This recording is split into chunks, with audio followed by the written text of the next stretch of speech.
Hey, ever wanted to play guitar? Ever wanted to be in a band playing that guitar? How about writing original songs on that guitar? You can do it. Join my virtual band, write with me. Come to our practices. You don't have to be good. You just have to be kind. Welcome, you're in the band.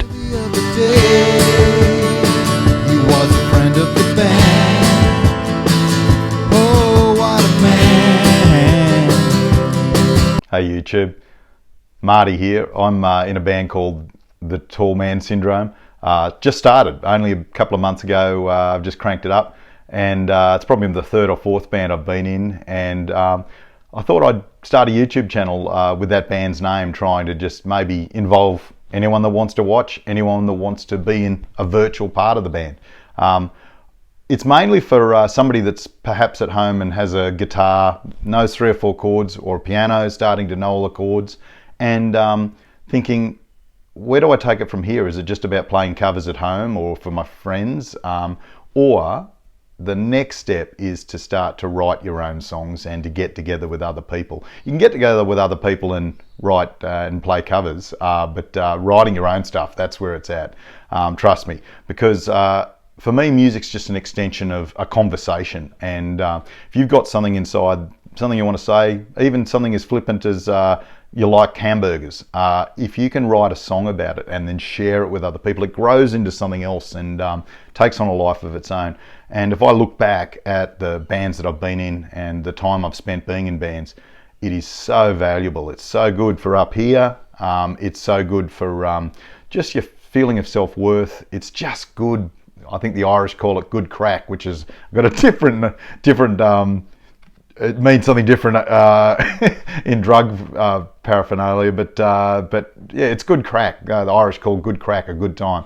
So without further ado, you got a guitar. Make sure you tune it every time. I've tuned this thing up, but sounds pretty good. You've decided you want to start a band. So let's talk through that. Why do you want to do it? I think we've just covered that.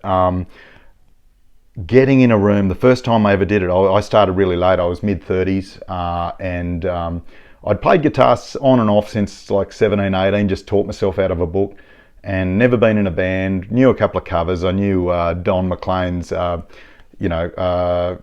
song, and also a couple of Pink Floyd songs, and I'd wheel them out every now and then, just try and sound good on the acoustic guitar. But other than that, hadn't really done much with it. And then I was sitting in my backyard once when I was early 30s, and the neighbour stuck his head over the fence and said, "Do you play guitar?" I was just taking a couple of lessons and I was practicing.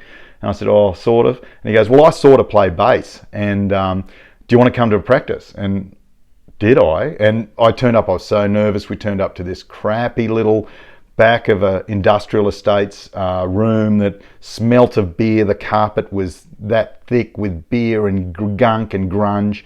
And the PA, the public address system, which the vocalist needs to use to be heard above the band, it was crackly and crappy.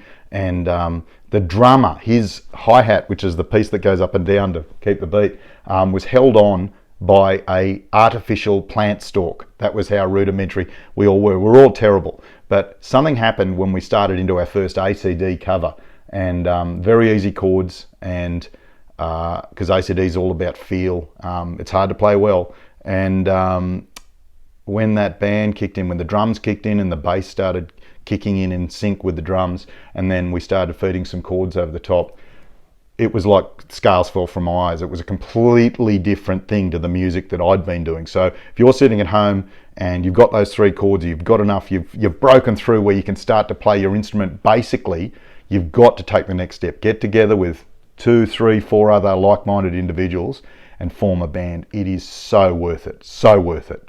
Who are those band members going to be? Firstly, friends is probably the best place to start, because that is what bands are about. It's about hanging out with mates and creating something out of thin air, and experiencing that journey together. But if you can't find mates, because a lot of my mates work in white collar professional works, and it's not a very creative industry that I personally work in, so a lot of time I can't get people in my industry to play music with me, only because they're just not into it.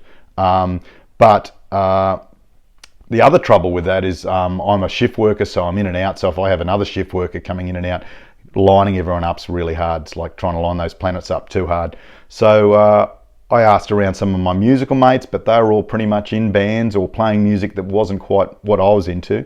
So finally, I just took the step of putting myself out there, and that's probably my first thing I've learnt that it's really important to be, is just brave. And it's brave. You have to have bravery. And it's a very mild form of bravery, but bravery to put yourself out there. So I just, like this, recorded something, a little 2-minute clip, and I put it on Facebook. And there was a group on Facebook in my city, Perth in West Australia. And it was just a Band-Aid, it's called. And it was basically, I put up a post asking for fellow musicians to come and join me and write original songs. And I gave an example of a song that I'd written 10 minutes earlier. And I got massive feedback. I was so nervous doing it, but I got massive feedback, and heaps of people applied to the band. So in the end, I almost had to be cruel and knock people back, even without hearing them play. And I ended up with a little core of guys that we've formed this band. And some people have fallen out since then, and some people have come. But the hardest thing is to find people that are reliable and creative. That's almost impossible. They're unicorns. Anyway, I think I've got hold of 4 or 5 unicorns, so we're off and running. And that's who. So that's how you get the band members. Where? Anywhere. You can practice in your shed. Garage band is the name, so you can practice in your garage. Anywhere where you're not going to annoy people, and it's regular and it's got electricity, and you can do it once a week. Once a week's pretty much what you want to do, once or twice a week, but once a week keeps the momentum going with your band when you form it. So what are you aiming to do with these 4 people that you're going to create songs out of thin air? You're going to just slowly, gently to begin with, but before you know it, it'll snowball and you'll have 10 songs. That's what you're after, 10 separate songs. Don't try and sound like anyone else, just sound like you. We don't need another Van Halen, because the first Van Halen was amazing. So we don't need another Van Halen. And if I want to hear a Van Halen song, I'll pretty much just put on Van Halen on the stereo. So be you, be you. Sure, be influenced. I love people like Nick Cave, Paul Kelly, Bon Iver, The National, but I try to sound just like me. I don't try to sound like them. So be yourself, right from the heart, and be brave, and you'll get there.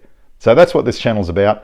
What I'm going to do is just teach you guys my songs, and hopefully, if you're not in a band, if you can't do what I've just talked about, you can join our virtual band. So you can learn these songs, because they're my songs, and I'm very happy for you to learn them, play them, record them, I don't mind.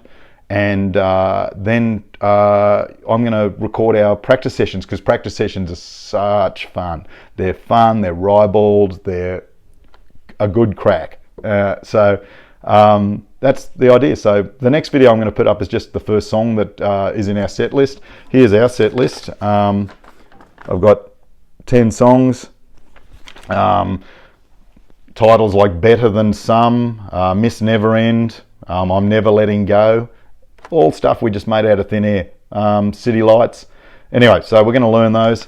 They're not very complicated. If you're a 3-chord or a 6-chord here on the guitar, you'll have 0 problems with them. I'll post up the documents. It's important to document all your stuff as you build your band. One of the things I love doing is being the secretary for the band. So I've handed one of these to each of the guys in the band, and there's the set list. And then there's the first song. Here's the words down the side, so as the singer I can also see them from a distance.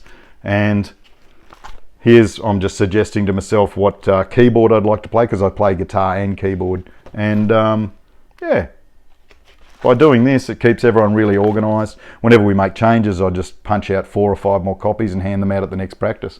And before you know it, you've got 10 songs, and then everyone starts learning them. And once everyone's not looking at this anymore and playing just without needing to read it, just from memory, you're pretty much right for a gig, and that's the next bridge we'll cross. But for starters, welcome to the channel, Tall Man Syndrome.